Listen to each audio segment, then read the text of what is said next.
할렐루야. 오늘도 우리 주님의 은혜와 사랑이 여러분과 함께 하시기를 주님의 이름으로 축원합니다. 오늘은 숨겨진 영웅 시리즈 8번째로 베베에 대해서 말씀을 나누려고 합니다. 인터넷으로 베베 이렇게 성경에서 검색을 하면 오늘 본문 로마서 16장 1절에 한 구절밖에 나오지를 않습니다. 이 외에는 그의 이름이 전혀 등장하지 않습니다. 이 1절과 2절에 있는 말씀만 가지고도 이 여인이 얼마나 대단한 사람이고 또 아름답고 훌륭하게 하나님의 일을 감당했는가 하는 것을 우리가 알 수 있습니다. 그래서 숨겨져 있어요. 평상시에는 한 구절밖에 없기 때문에 이 여인이 어떤 중요한 일을 했나 보다 이 정도 하고 지나갈 수 있지만 그 내면을 세세히 살펴보고 또 오늘 그 말씀을 분석해 보면 이 여인에게 감춰진 비밀들이 하나씩 이렇게 드러나게 되는데 그러한 것들이 결코 가볍지가 않습니다. 굉장히 무거워요. 그래서 이 베베에 대해서 한번 말씀을 나누고 우리에게 주시는 메시지는 뭔가, 이 베베를 통해서 왜 감춰졌던 베베가 드러나서 나의 가슴에 찾아오는가 하는 것들을 우리가 잠시 나누기를 원합니다. 결론부터 이야기하면 이 베베는 우리가 오늘 읽은 이 로마서를 가지고 로마로 가서 로마에 있는 교회에 전달을 하고 그곳에 머물면서 이 로마서를 또 가지고 설명을 해준 그런 사람이라 이렇게 이해를 할 수가 있습니다. 우리가 지금 이렇게 보면 16장밖에 안 되지만 그 당시 2000년 전에는 이게 둘 중에 하나예요. 양피지에 기록을 해서 가지고 갔든지 아니면 파피루스에 기록을 해서 가지고 갔든지 둘 중에 하나인데 그 어느 것도 부피가 작지 않습니다. 몇 상자 정도는 기본적으로 나와요. 파피루스에 썼다면 조금 양은 적었겠지만 그래도 몇 상자예요. 근데 이 겐그레아라고 하는 지역에서 로마까지는 한 2달 정도가 걸립니다. 이게 배로 1달 그리고 걸어서 1달이에요. 먼 거리입니다. 근데 이 여인은 여인이잖아요. 여자란 말이죠. 이 여자한테 2개월이나 걸리는 이 여행을, 이 무거운 짐을 지고 어떻게 보낼 생각을 했을까, 바울은. 물론 그 뒤에 나오는, 다음 절에 나오는 브리스길라와 아굴라도 같이 갔는지 모르겠다, 이런 생각을 하게 됩니다. 근데 중요한 거는 총책을 베베한테 맡겼다는 거예요, 베베. 이 베베라고 하는 것은 아폴로 신 있잖아요. 아폴로 신의 여성 명사입니다. 그러니까 이 베베라고 하는 것은 이방 신의 영향을 많이 받은 사람이구나. 이것을 우리가 알 수가 있지요. 그런데 이 겐그레아는 바울의 2차 전도 여행 가운데 세워졌는데 바울은 겐그레아에 간 적이 없어요.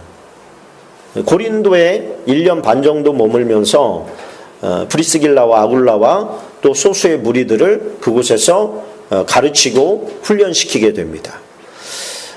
추정하기는 이 베베가 아폴로 신전이 있던 그리고 많은 신전이 있었던 이 고린도 지역에 있었던 어떤 여인일 것이다. 이렇게 추정을 할 수가 있겠지요. 이름도 그렇게 썼고 그리고 그 소수의 무리들 가운데 들어가서 하나님의 말씀을 제대로 배운, 바울에게서 아주 제대로 배운 그 소모임 가운데 있던 사람일 것이다 라고 하는 것을 우리가 추측을 해볼 수가 있습니다.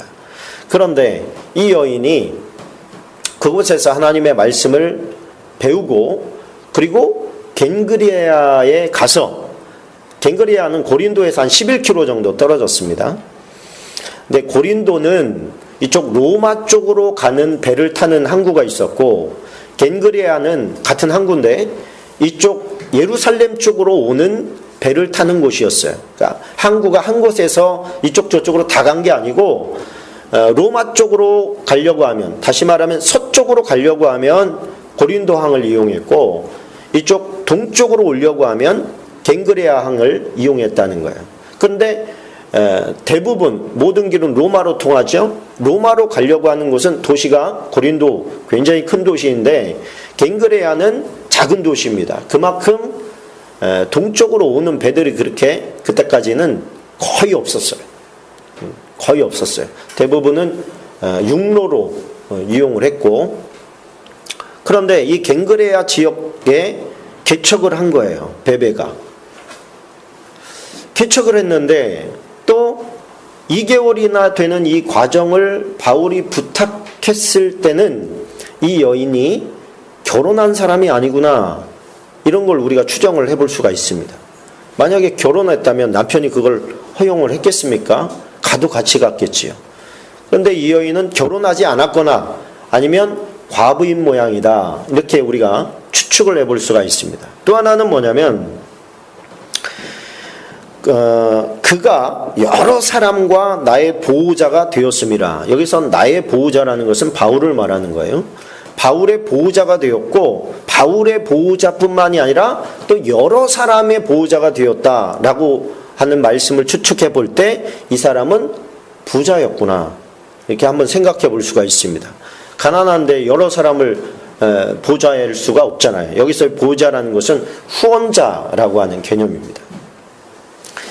다시 말하면 바울이 예를 들어서 로마서를 기록을 하는데 양피지를 어떻게 구입하겠어요? 비싼 양피지를, 파피루스를. 그런 어떤 말씀 사역을 하는 데 있어서 중요한 후원자가 되었다, 이런 얘기입니다. 그러니까 이렇게 봤을 때 베베는 이방인이었다가 하나님께로 돌아온 여인이구나. 또 하나는 그 여인이 꽤 잘 살았구나. 부자 그 처녀이거나 혹은 미망인이구나, 이 정도로 우리가 생각해 볼 수가 있습니다. 그런데 내가 갱그레아 교회의 일꾼으로 있는 우리 자매 베베를 너에게 추천한다, 이렇게 말합니다. 추천한다. 이 추천이 뭘 추천하는 거냐? 이 말은 원어로 보면 뭐냐면 그를 너희에게 머물게 한다, 혹은 너희에게 세운다, 세우려 함이라, 이런 뜻을 같이 가지고 있는 단어예요. 그래서 제가 볼 때는 추천한다, 이 말씀, 이 단어보다는 너희에게 함께 있게 한다, 머물게 하려 한다, 이런 단어가 제가 볼 때는 더 좋지 않았을까, 이런 생각을 해보는 것이죠. 왜 그러냐? 자, 로마서라고 하는 게 신약 성경에 공관복음, 사복음서를 제외하고는 굉장히 중요한 역할을 합니다. 루터가 이 로마서를 읽다가 종교개혁을 한 거예요. 로마서를 보면서 굉장히 많은 사람들이 회심을 합니다. 왜 그러냐면 그 깊이와 넓이가 제가 예전에 한번 설명을 했는데 대학 수준이에요. 대학 교과서예요. 굉장히 높은 수준입니다. 그런데 이것이 고린도에서 기록되었다는 걸 우리가 알아야 돼요. 고린도에서 기록되어서 베베를 통해서 로마로 전달됩니다. 로마 교회는 누가 세웠어요? 로마 교회는 알 수가 없어요. 알 수가 없어요. 로마 교회에 소수의 크리스천 모임이 있다라고 하는 얘기가 들렸고, 바울이 그곳에 와서 우리를 가르쳐 주기를 계속해서 요청합니다. 근데 바울도 로마 교회인데 왜 가고 싶지가 않겠어요.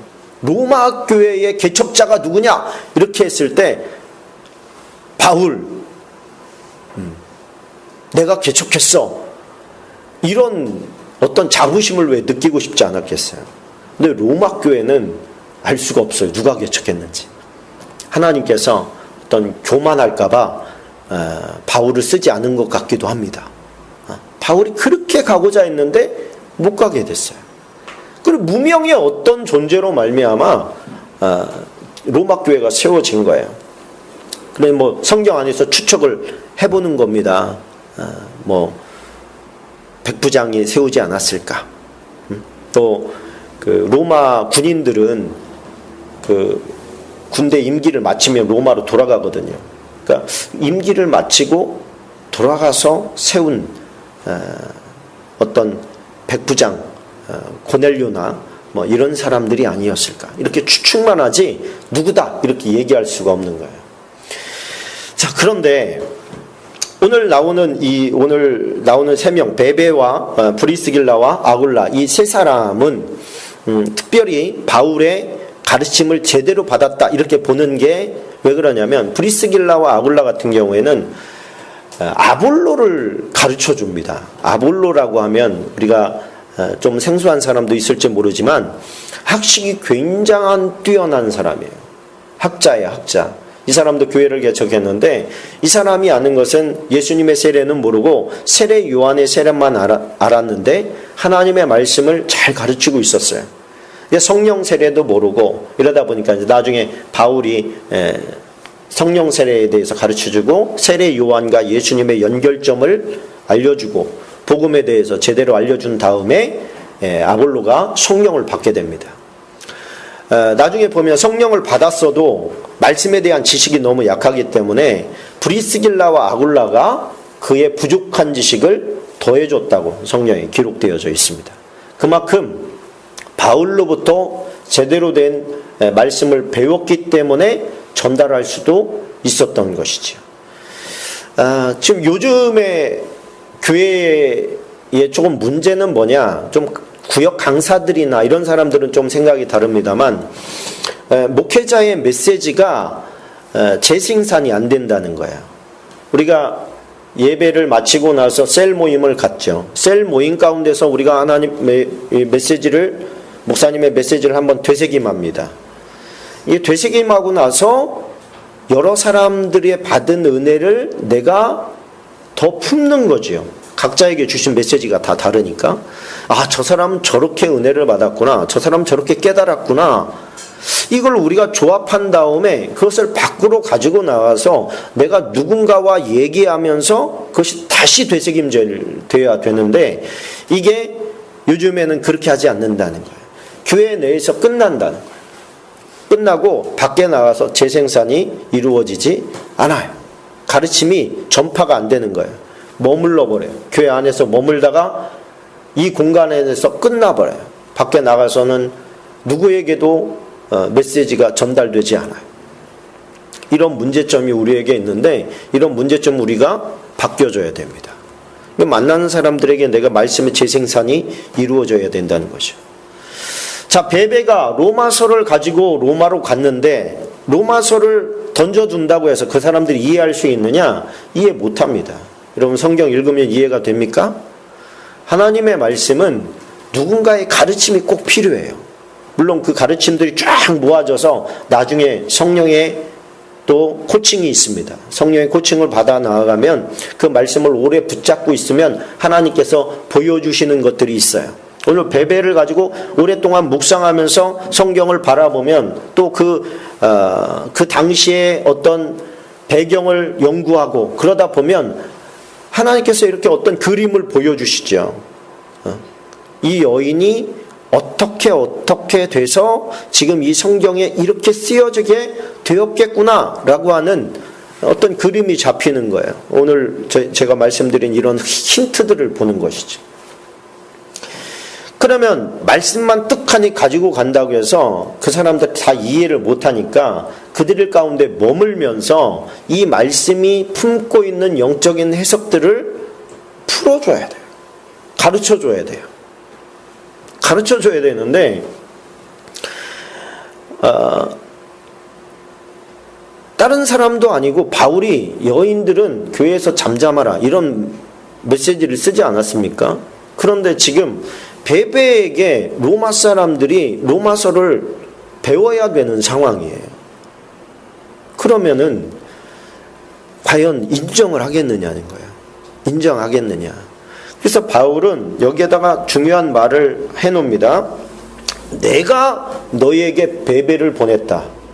너희들은 주 안에서 성도들의 합당한 예절로 그를 영접하고, 그러니까 그를 받아들이고 그의 사역을 인정하고 그런 것이죠. 인정하고 그에게 소용되는 바를 도와줄지니 이는 그가 여러 사람과 나의 보호자가 되었습니다. 이 말 속에서 함축하고 있는 의미가 굉장히 큰데 이건 뭐냐면 바울이 내가 이 여인을 얼마나 신뢰하고 있는지 너희가 알았으면 좋겠다는 거예요. 이 여인이 요구하는 것은 무엇이든지 도와라. 이 이야기는 바꿔서 말한다면 이 여인이 뭔가를 하려고 한다면 그것은 합당한 것이다. 이 여인은 사사롭게 자기를 위해서 뭔가를 할 여인이 아니다. 이 여인은 하나님께 완전히 사로잡혀 있는 여인이다. 이 여인이 무언가를 해야 된다면 그것은 하나님의 뜻에 합당하기 때문에 하려고 하는 것이니 너희는 그를 무조건 도와라. 또 여자라고 해서 무시하지 마라. 바울이 볼 때는 이 여인을 얼마나 인정했는지 몰라요. 그런데 새로운 곳에 딱 가는 거잖아요. 로마라고 하는 생소한 곳에 가는데 그곳에 있는 사람들이 바울이 아무리 귀하게 여긴들 그 귀하게 여기는 모습을 못 봤잖아요. 그죠? 못 보니까 함부로 대할 수가 있는 거예요. 그거에 대해서 미리 예방주사를 놓는 거예요. 바울 사도가 신세를 진 분이야? 바울 사도가 이 정도로 얘기할 정도로 이분이 그렇게 대단한 분이야? 이런 그들에게 미리 그런 메시지를 먼저 보낸 거예요. 그래서 이 여인이 너희들을 가르친다고 해서 너희가 그 가르침을 우습게 여긴다거나 그렇게 하지 마라. 이거는 내가 성령께 받은 메시지니까 이 메시지를 누가 가장 잘 전할 수 있을까를 바울이 기도하면서 고민했겠어요? 안 했겠어요? 당연히 오래 기도하면서 이거를 누가 가지고 가야 로마 교회가 세워질 것인가?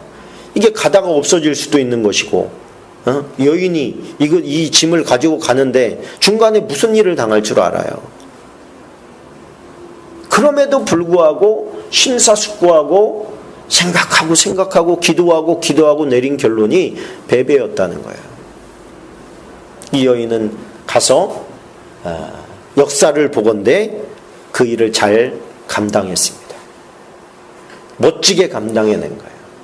물론 하나님의 도우심이 있었고 성령의 감동 감화가 있었기 때문에 가능했겠지만 이 여인은 이 로마서가 지금까지 우리에게 전수되어지고 왔다고 하는 것은 그 사명을 목숨 다해서 잘 감당했구나. 우리가 그것을 깨달을 수가 있습니다. 자, 이 모습을 보면서 저는 개인적으로 오는 감동이 좀 많았습니다. 뭐냐면 이 여인의 물질이 쓰여진 것이 어떻게 쓰여집니까? 만약에 여인이 혼자라면 이 여인이 혼자라면 어떤 생각을 하겠어요? 대부분의 사람들은 이 물질을 신과 같이 여기지 않겠습니까? 이 물질이 없으면 내가 어디 가서 기대서 살아? 보아하니 부잣집인데 내가 무슨 일을 할 수가 있겠어? 그러면서 더 아둥바둥하면서 그걸 움켜잡고 있어야 제가 볼 때는 정상 같은 거예요. 근데 이 여인은 어떻게 된 게 자기가 가지고 있는 물질을 가지고 이렇게 많은 사람들을 돌보고 바울의 후견자가 되어서 그가 하는 선교 사역을 돕고 도울 뿐만이 아니라 우리가 여기에 있으면서 우리 선교사님도 계신데 선교비 보내고 뭐 조금 보내고 기도해 주는 거야 얼마든지 할 수 있는 거 아닙니까? 근데 네가 가라. 그러면은 이게 쉽지 않잖아요. 그런데 뒤에서 열심히 후원하고 봉사하고 헌신하고 돌보고 그런데 어느 날 바울이 베베 집사 일로 와봐. 여기서 일꾼이라는 것은 집사를 말하는 거예요. 집사가 뭐예요? 집사가 일을 잡았다 그러는 거예요. 집게할 때 그 집이에요. 잡은 거예요. 사는 사람 사자가 아니라 일 사자입니다. 일을 잡은 사람. 그게 집사예요. 이게 베베 집사 일로 와봐. 왜 그러시는데요? 로마 좀 갔다 와야겠어. 여러분 이게 쉬운 일입니까? 아마 바울의 얼굴을 한참 봤을 것 같아요. 그런데 바울이 뭐 쉽게 생각할 사람도 아니고 얼마나 많은 그 문제를 가지고 얼마나 많은 이제 공동체 가운데서 기도하면서 회의했겠어요. 결정이 내려진 거예요. 당신이 가야 되겠다. 뒤에서 자기가 가지고 있는 것 가지고 섬길 때는 좋은데 자기가 막상 가려고 하니 쉬운 일이 없겠습니까? 여기는 이렇게 간단하게 한 줄로 기록됐지만 여백을 우리가 봐야 되잖아요. 근데 가요 안 가요? 가요. 거기가 무슨 일이 기다리고 있는지 모르는데 그 길을 가는 거예요. 바울 입장에서 보면 바울이라고 쉬웠겠습니까? 자기가 가면 편한데, 그죠? 어떻게 보면 이게 두 가지 의미가 있는 거죠. 하나는 이 여인을 로마에 보내는 거에 대한 그 어떤 그 불안한 마음, 그런 마음도 있을 것이고, 또 하나는 뭐냐면 이 로마서를 가지고 가서 로마 교회를 이제 든든히 세울 거 아닙니까? 든든히 세울 그 영광을 베베에게 넘긴 거예요. 그런데 결론적으로는 로마 교회가 아름답게 세워졌는데 베베는 영광을 얻어요, 못 얻어요? 제가 볼 땐 못 얻었다기보다는 안 얻었어요. 한 줄 딱 기록되고 끝난 거예요. 로마 교회를 든든히 세운 사람, 그러면 할 말이 얼마나 많았겠습니까? 얼마나 기록이 많았겠어요? 그의 어떤 그 훌륭한 점을 다 제거하고 그냥 핵심적인 거 한 줄 딱 했는데 그 핵심적인 거에서 우리는 이 여인의 위대함을 발견하는 거예요. 위대함을. 바울과 손발이 착착 맞아서 바울의 그 속타는 마음을 헤아리고 자기가 감당한 여인. 오늘 바울의 인생을 보면 바울은 참 많은 사람들이 그의 동역자로 있었습니다. 근데 또 반대편으로 보면 바울에게 상처를 주고 떠난 사람들도 많이 등장합니다. 그때의 마음이 얼마나 힘들었는지 바울은 다 기록해놨어요. 대만은 세상이 좋아서 나를 버리고 떠났다.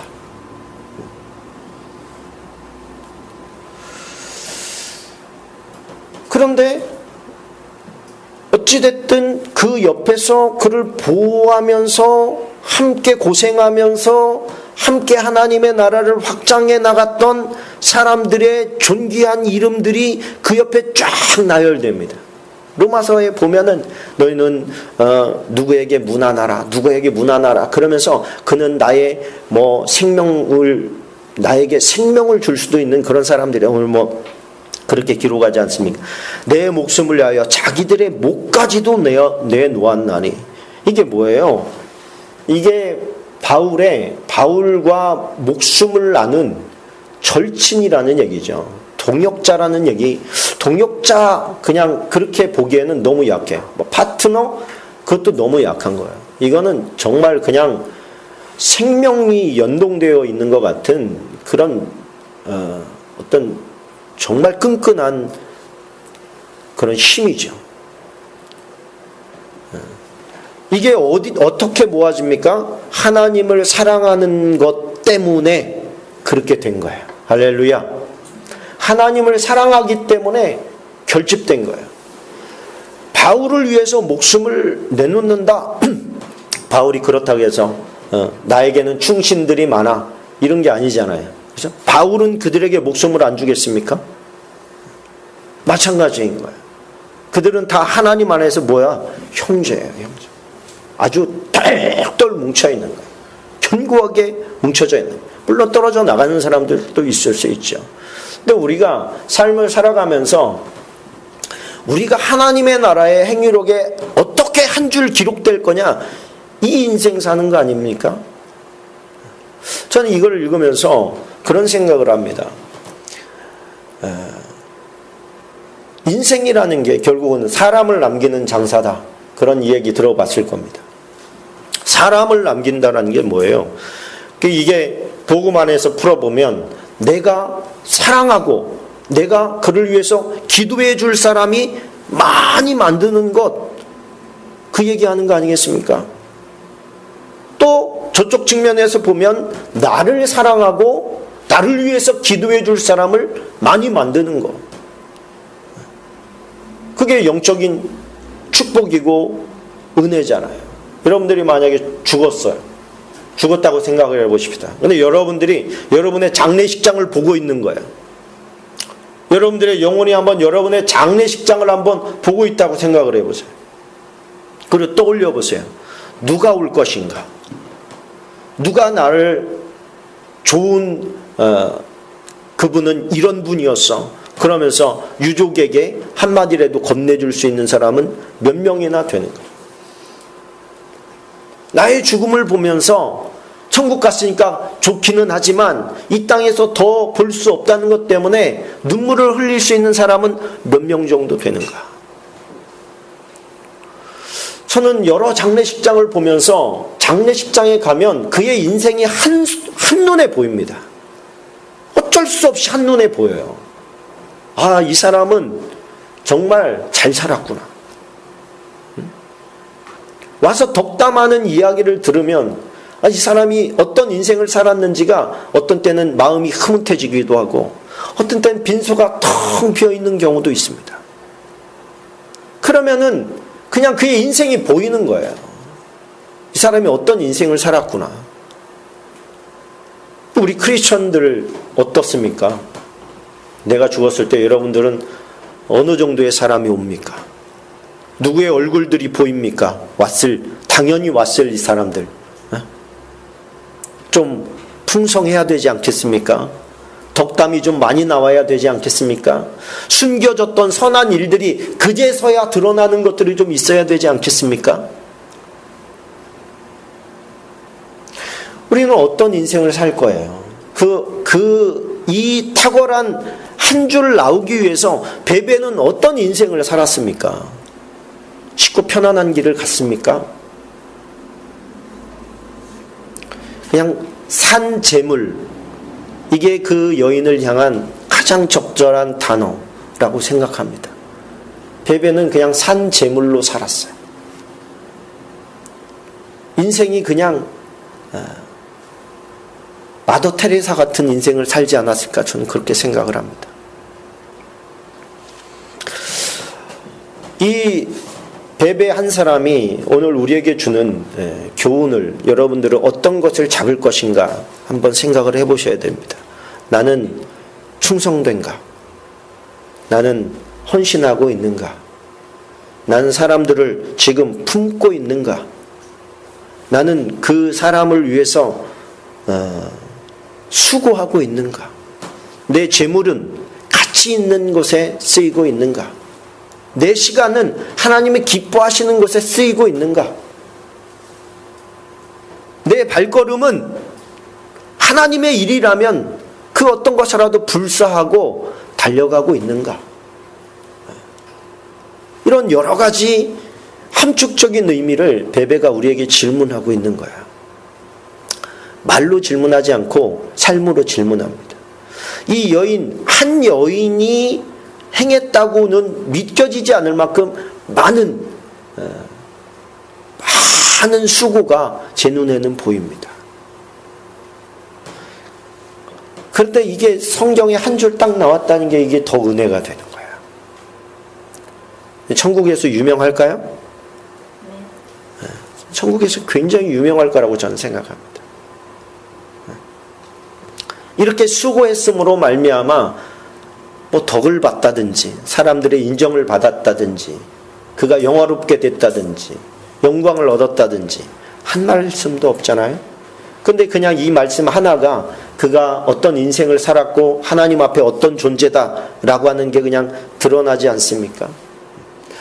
우리는 이 여인처럼 많은 물질이 있는 것은 아닐 수 있습니다. 또 혼자 몸이 아니기 때문에 어디든지 떠난다 이런 게 불가능할 수도 있겠지요. 그러나 우리가 만약에 할 수 있다면 우리는 선한 삶을 살 수 있지 않을까요? 누군가를 위해서 내가 물질을 좀 사용할 수 있지 않을까요? 누군가를 위해서 내가 좀 시간을 투자해서 봉사할 수 있지 않을까요? 누군가를 섬겨주는 일이 가능할 수 있지 않을까요? 오직 나만을 위해서, 돈 벌기만을 위해서, 내 기쁨과 만족만을 위해서 살아가다가 인생을 끝낸다면 이보다 더 불쌍한 인생이 없다. 저와 여러분, 하늘 행위록에 저와 여러분들이 이름이 기록될 텐데 여러분들은 어떻게 기록되기를 원하십니까? 하나님께서 기뻐하는 사람, 내가 믿고 신뢰하는 사람, 저는 내 목숨을 위해서 자기 목숨이라도 내놓을 사람이다, 이런 인정을 받았던 바울의 칭찬이라고 보기에는 그들의 삶이 하나님 앞에 다 드려지지 않았습니까? 바울의 칭찬이 아닌 거예요. 그래서 하나님의 칭찬인 거예요. 저와 여러분들이 오늘 하나님께서 나를 보시면서 칭찬하신다면 나의 오늘의 삶 가운데 무엇을 들어서 칭찬하실 것인가? 그거에 대해서 한번 생각해 봤으면 좋겠어요. 예수님께서 나를 오늘 만났어요. 예수님의 칭찬을 만약에 기대한다면 예수님께서는 나의 무엇을 가지고 칭찬하실 것인가? 내가 칭찬받을 거리가 있나? 아니면 책망만 하실까? 그런 고민. 오늘 이 자리에 있는 저와 여러분들이 바울이 베베를 한 여인으로, 부잣집 마나님으로만 본 게 아니라 생명을 같이 할 동역자로 보고 무거운 중책을 맡길 만한 그런 역량을 가진 여인으로 봤다면 오늘 이 자리에 있는 저와 여러분들이 교회에서 더 나아가서 하나님께 내가 어떤 정도의 역량을 감당할 수 있나?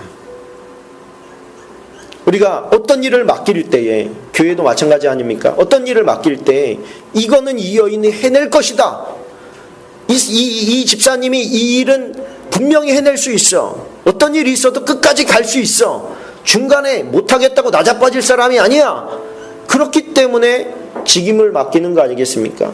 충성되이 여겨 직분을 맡겼다. 그러니 맡은 자에게 구할 것은 충성이다. 맡은 자에게 질문할 것은 네가 충성했냐? 라고 질문할 것이다. 주님의 메시지예요. 주님이 무엇을 시키든 내가 순종하기를 원합니다. 주님께 직접 목회자가 시키는 것은 주님이 시키는 게 아닙니까? 생뚱맞은 걸 시킵니까? 결국에 교회 공동체라고 하는 것은 다 하나님의 영광을 위해서 굴러가는 공동체예요. 어떤 작은 일 하나를 맡기더라도 하나님, 내가 이 작은 일에 충성하기를 원합니다. 그리고 내가 더 큰 일도 감당할 수 있는 역량이 되기를 원합니다. 나의 편안함과 안락함이 아니라 주님의 영광을 위해서 살아가는 존재가 되게 해주십시오. 오늘 그렇게 기도하는 시간이 되었으면 좋겠습니다. 우리 함께 기도하겠습니다.